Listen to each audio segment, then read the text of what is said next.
Pagmamahal sa Panginoon ay simula ng karunungan. Ang kanyang papuri ay manatiling magpakailanman.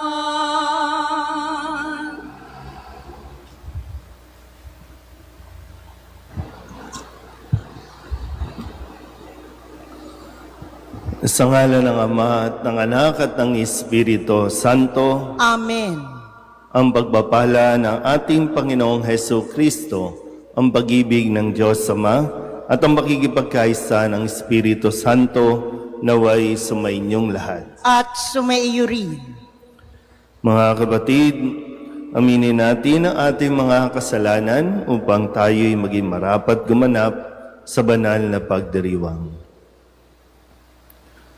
Inaamin ko sa mga pangyarihang Diyos at sa inyo mga kapatid na lubha akong nagkasala sa isip, sa salita at sa gawa at sa aking pagkukulang.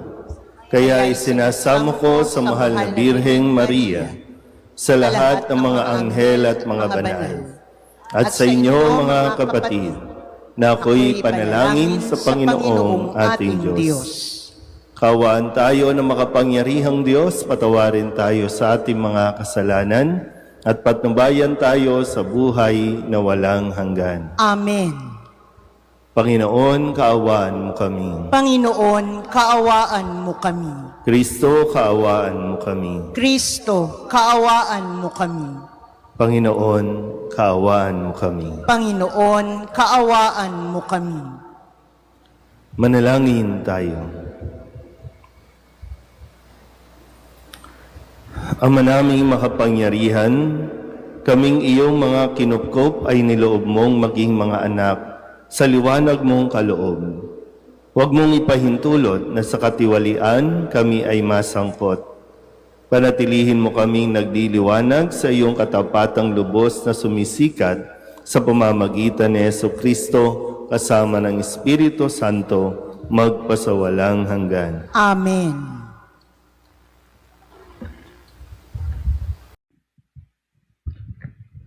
Pagbasa mula sa aklat ni Propeta Amos. Ito ang sinasabi ng Panginoon. Sa araw na iyo'y ibabangon kong muli ang sambahayan ni David at aayusing tulod ng isang bahay na nawasak. Itatayo kong muli iyon, kagaya noong araw. Sa gayon, sasakupin ng Israel ang nalalabi sa lupain ng Edom at lahat ng bansay dati akin. Darating ang panahon, sabi ng Panginoon, na mag-aararo ang magbubukid habang nag-aani pa ang manggagapas at gagawa pa rin ng alak ang mag-aalak. Kahit nagsisimula pa lamang na maghasik ng binhi ang maghahasik. Dadaloy sa mga bundok ang matamis na alak at aagos ng sagana sa mga burol. Ibabalik ko sa kanilang lupain ang aking bayan. Itatayo nilang muli ang kanilang mga lungsod na nawasak at doon sila maninirahan.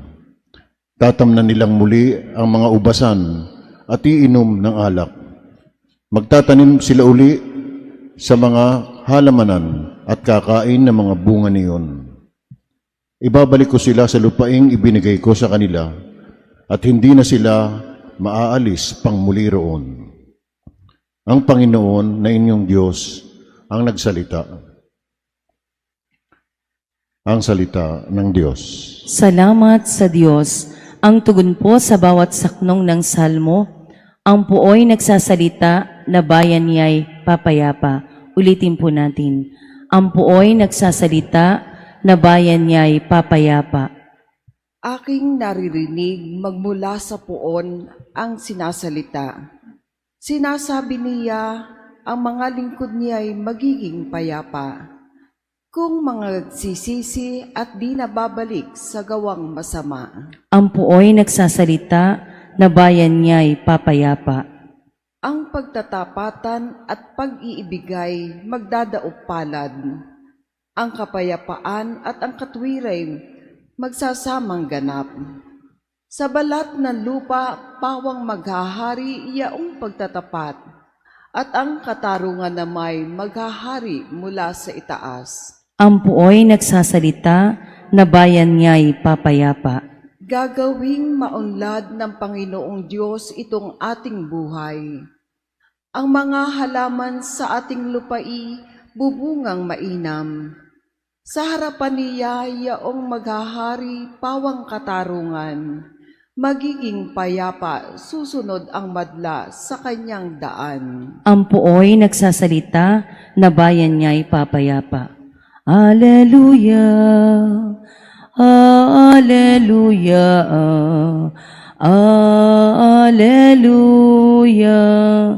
Ang tinig ko'y pakikinggan ng kabilang sa aking kawan. Ako'y kanilang susundan. Alleluia, Alleluia,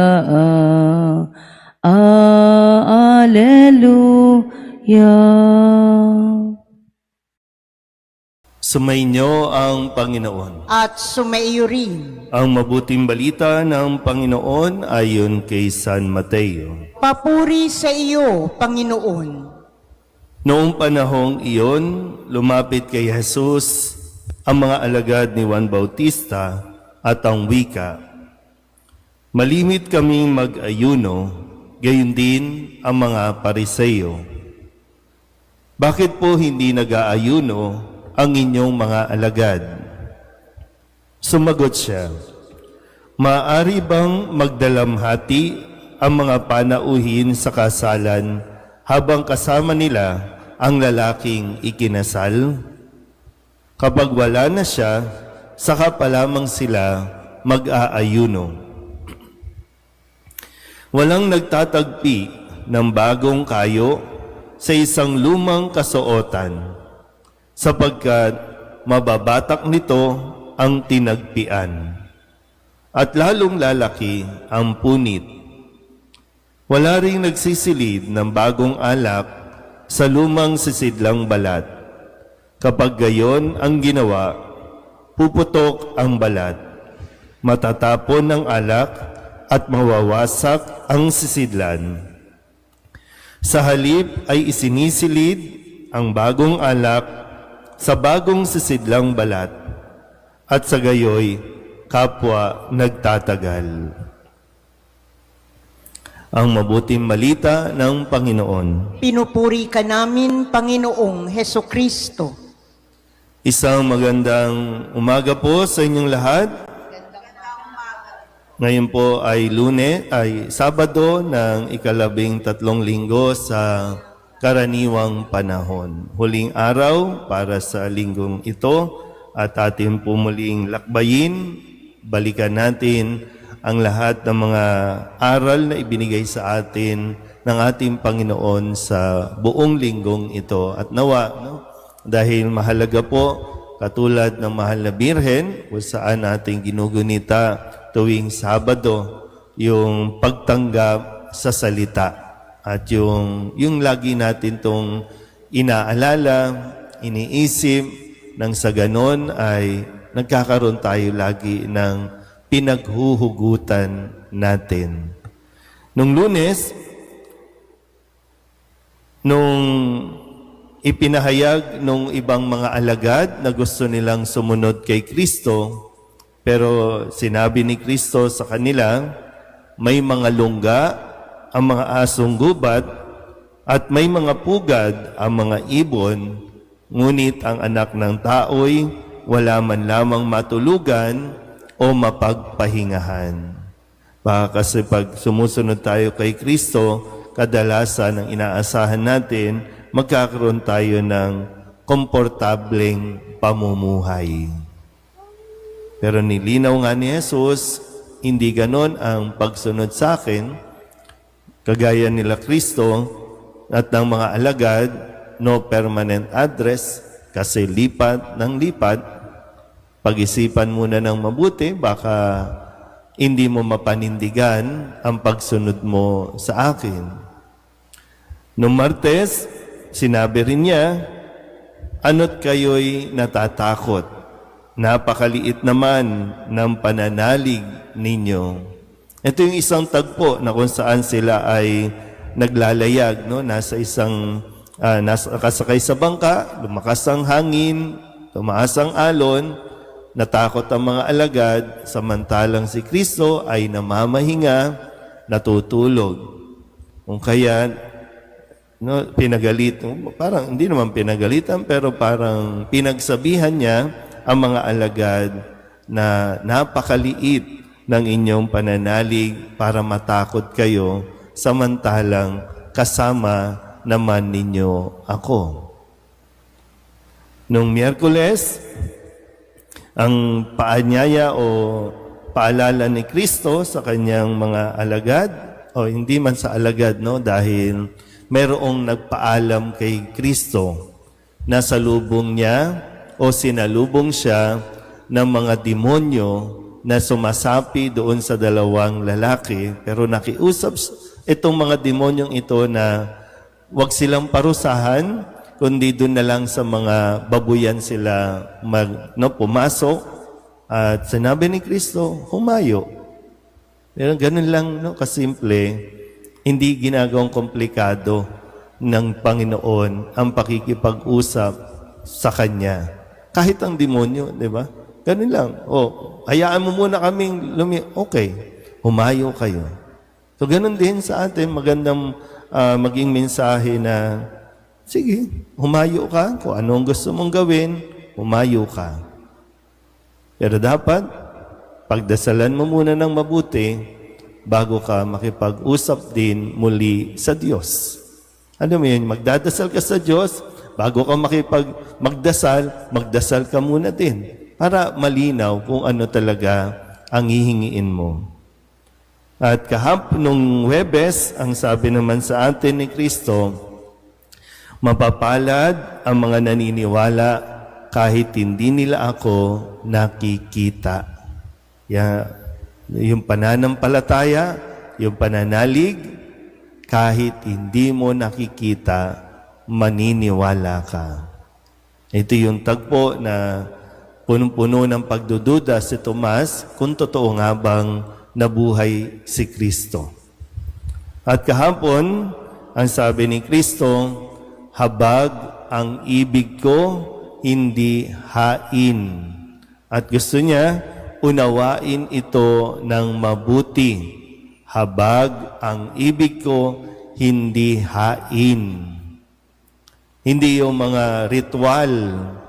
Kasi baka nauuwi lang tayo sa ritual, lahat nagagawa natin, at kahit umaga, tanghali, gabi, magdamag tayo sa simbahan ng kakataas ng kamay,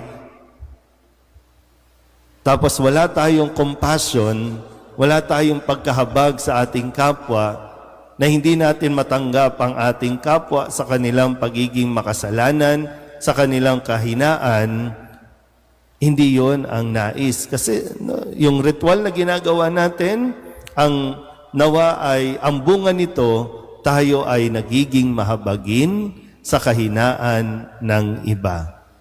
Kasi kini-question sila, kini-question ng ibang mga tao, lalo na ng mga Pariseyo, na bakit nakikisalo si Kristo sa mga makasalanan. Sa atin, bakit nakikisalo si Kristo sa atin? Tingin ba natin sa sarili natin, hindi makasalanan? Kasi kung tingin natin, makasalanan tayo, ay lubos ang ating pagpapasalamat na tayo po ay naririto sa hapag na kung saan inihanda ni Kristo. At ngayon, paalala sa atin, walang nagtatagpi ng bagong kayo sa isang lumang kasuotan. Kapag ginawa iyon, mababatak nito ang tinagpian at lalong lalaki ang punit. So sa relasyon natin sa Diyos, sa ating pananampalataya, kapag tayo po ay tumanggap kay Kristo, nagiging bago tayo. Ibig sabihin, sa pananampalataya natin, hindi pwedeng tagpi-tagpi lang.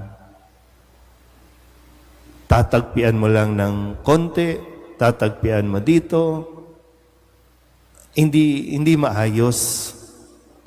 Either luma o bago. Either manatili ka sa lumang pamumuhay o yakapin mo ang bagong buhay na binibigay ni Kristo. Pero wag tagpi-tagpi. Wag mong tatagpian o kaya, iba yung sinatawag nating tinatapalan lang natin para magmukhang bago. Pero kahit anong gawin natin, naririyan at makikita pa rin ang kalumaan ng ating pong pamumuhay. Huwag mong takpan, huwag mong tagpian. Minsan, hayaan mong ma-expose. Kung meron kang nagawang kasalanan, meron kang ginagawang kasalanan, hayaan mong ma-expose. Para mawala na talaga. Kasi kung meron tayong ginagawang kasalanan, tapos tatakpan mo lang, mas lalo magiging komplikado ang buhay mo. Magdesisyon ka. Yung lumang buhay o gusto mo ng bagong buhay na binibigay ni Kristo. Amen?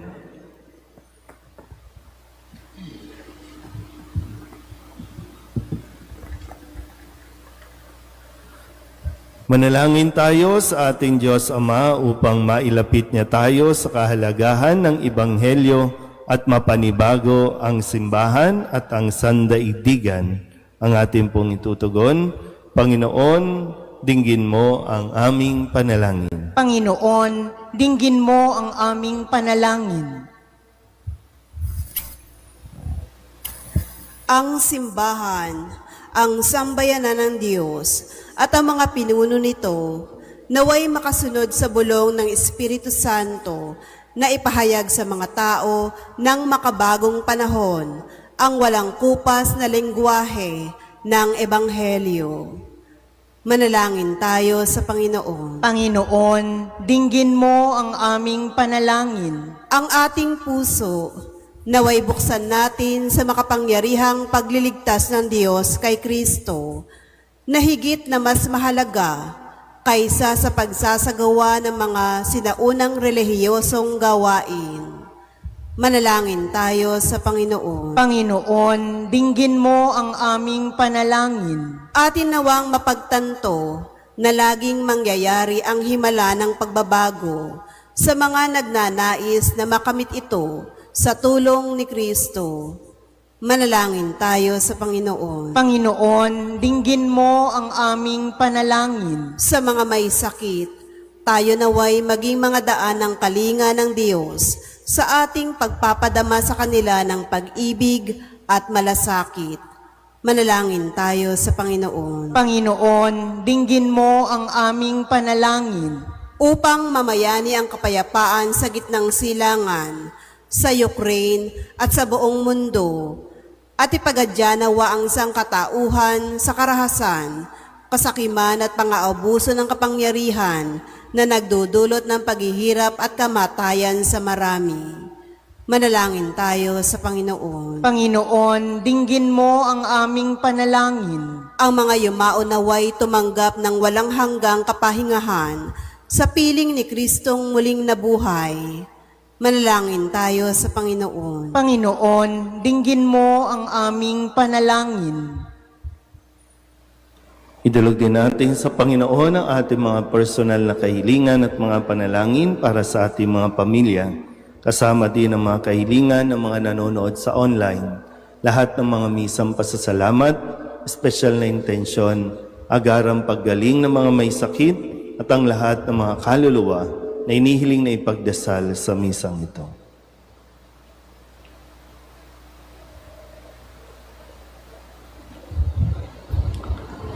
Ang lahat ng ito ay inihiling namin sa ngalan ni Kristong aming Panginoon. Amen. Handog namin sa iyo, Ama,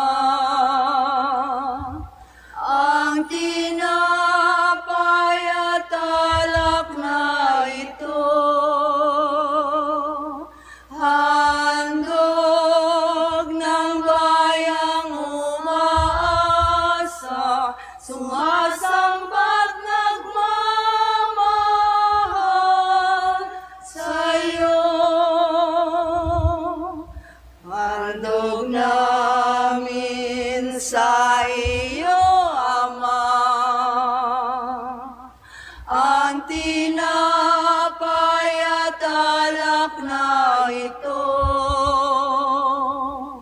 Handog ng bayang umaasa, sumasamba't nagmamahal sa'yo.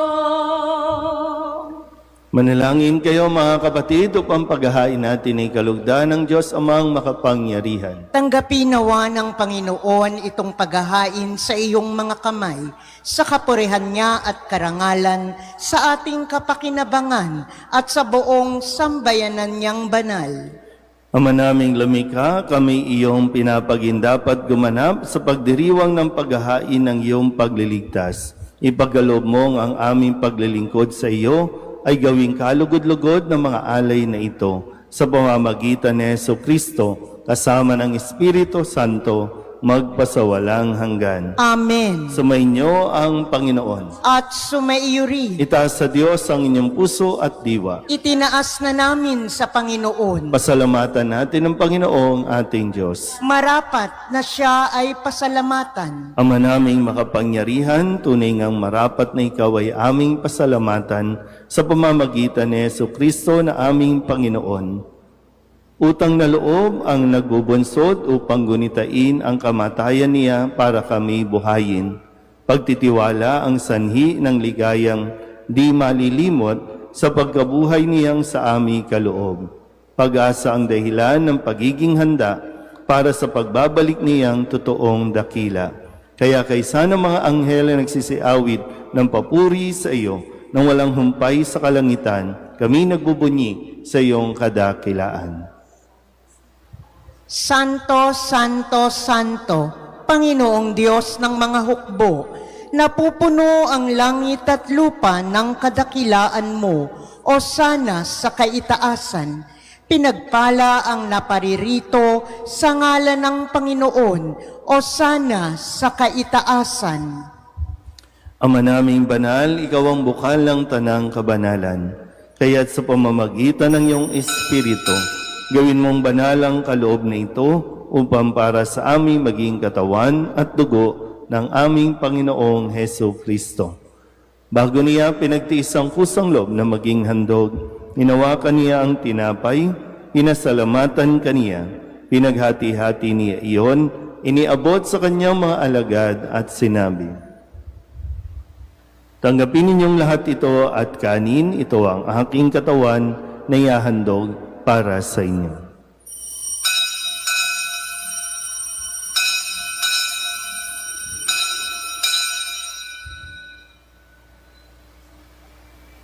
Gayun din naman nang matapos ang hapunan, inawakan niya ang kalis, muli kaniyang pinasalamatan. Iniabot niya ang kalis sa kanyang mga alagad at sinabi, "Tanggapin ninyong lahat ito at inumin. Ito ang kalis ng aking dugo ng bago at walang gantipan. Ang aking dugo na ibubuhos para sa inyo at para sa lahat sa ikapagpapatawad ng mga kasalanan. Gawin ninyo ito sa pag-alaala sa akin."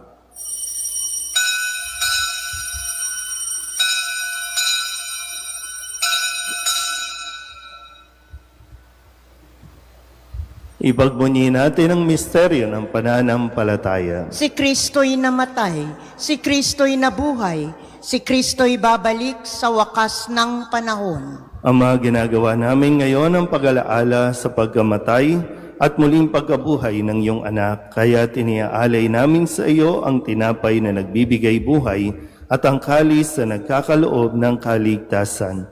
Kami nagpapasalamat dahil kami iyong minarapat na tumayo sa harap mo para maglingkod sa iyo. Isinasamo namin kami magsasalo-salo sa katawan at dugo ni Kristo ay mabuklod sa pagkakaisa sa pamamagitan ng Espiritu Santo. Ama, lingapin mo ang iyong simbahang laganap sa buong daigdig. Puspusin mo kami sa pag-ibig kaysa ni Leon na aming Papa at ni Jose na aming obispo at ng tanang kaparian. Alalahanin mo sina Jay, Saturnina at John na tinawag mo mula sa daigdig na ito. Nung sila'y binyagan, sila'y nakaisa ni Kristo sa pagkamatay. Ngayong sila'y pumanaw, naway makaisa sila ni Kristo sa pagkabuhay. Alalahanin mo rin ang mga kapatid naming nahimlay na may pag-asang sila'y muling mabubuhay, gayon din ang lahat ng mga pumanaw. Kawaan mo sila at patuloyin sa iyong kaliwanagan. Kawaan mo at pagindapating kaming lahat na makasalo sa iyong buhay na walang wakas. Kaysa ng mahal na Birheng Maria ni Ina ng Diyos, ng kabiyak ng puso niyang si San Jose, kaysa ng mga apostol at ng lahat ng mga banal na namuhay dito sa daigdig ng kalugod-lugod sa iyo, may pagdiwang nawa namin ang pagpupuri sa ikararangal mo sa pamamagitan ng iyong anak na aming Panginoong Hesu Kristo. Sa pamamagitan ni Kristo, kasama niya sa Kanya, ang lahat ng parangal at papuri ay sa iyo, Diyos amang makapangyarihan, kasama ng Espiritu Santo, magpasawalang hanggan. Amen.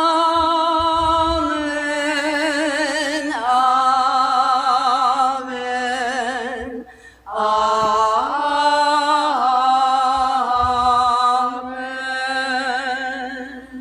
Sa tagubilin ng mga nakagagaling na utos at turo ni Jesus sa Panginoon natin at Diyos, ipahayag natin ang lakas loob. Ama namin, sumasalangit ka, sambahin ang ngalan mo, mapasa amin ang kaharian mo, sundin ang loob mo dito sa lupa para nang sa langit. Bigyan mo kami ngayon ng aming kakanin sa araw-araw at patawarin mo kami sa aming mga sala para nang pagpapatawad namin sa nagkakasala sa amin, at huwag mo kaming ipahintulot sa tukso at iadya mo kami sa lahat ng masama.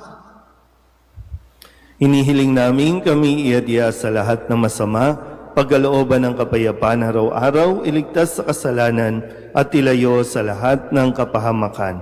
Samantalang aming pinananabikan ang dakilang araw ng pagpapahayag ng tagapagligtas naming si Hesu Kristo. Sapagkat iyo ang kaharian at ang kapangyarihan at ang kapurihan, magpakailanman. Amen. Panginoong Hesu Kristo, sinabi mo sa iyong mga apostol, kapayapaan ang iniiwan ko sa inyo, ang aking kapayapaan ang binibigay ko sa inyo.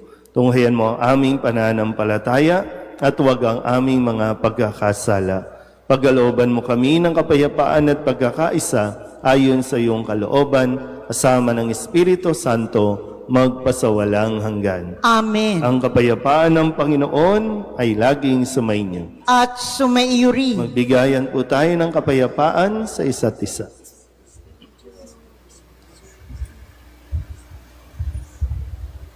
Kordero ng Diyos na nag-aalis ng mga kasalanan ng sanlibutan, maawa ka sa amin.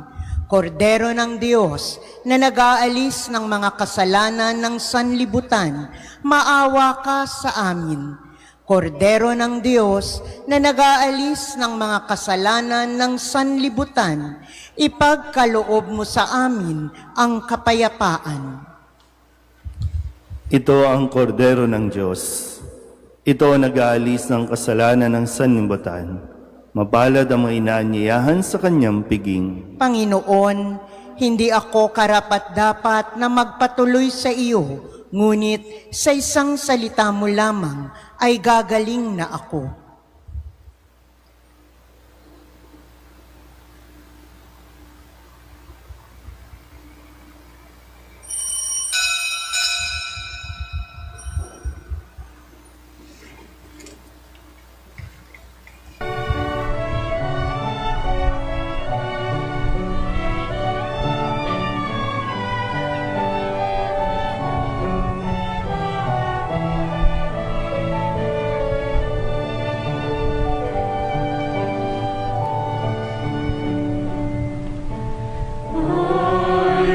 Listen to the Lord, will listen to the voice of His people, serve them with all my heart. I will listen to His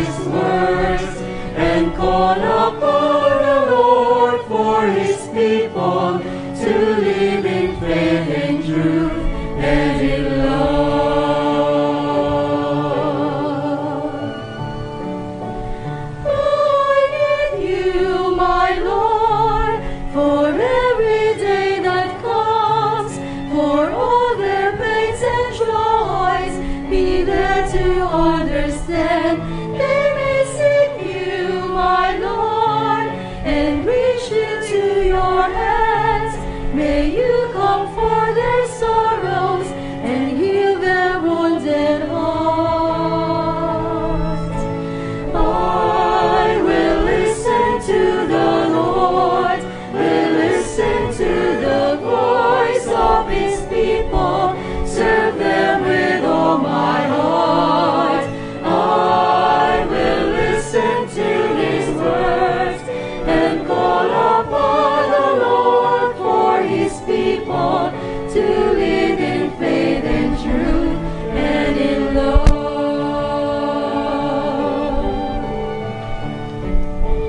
I call them you, my Lord, show them your truth and love. When darkness overs them, your light shines from above. I will be there, my Lord, to lead at your command. Together at one table, eat them the bread of love. I will listen to the Lord, will listen to the voice of His people, serve them with all my heart. I will listen to His words and call upon the Lord for His people to live in faith and truth and in love. There are those who seek the lost and suffering, bind their wounds and bring them to your care. Oh Lord, I know that you're with them, embracing once again. Your love is all I bear.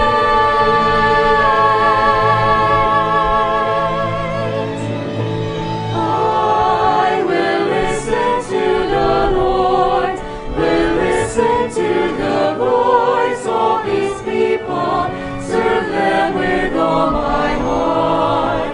I will listen to His words and call upon the Lord for His people to live in faith and truth and in love.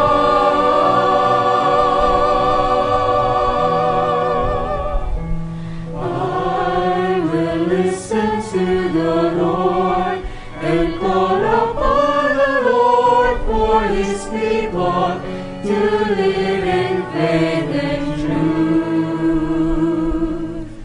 and in love. Tatayo na po ang lahat.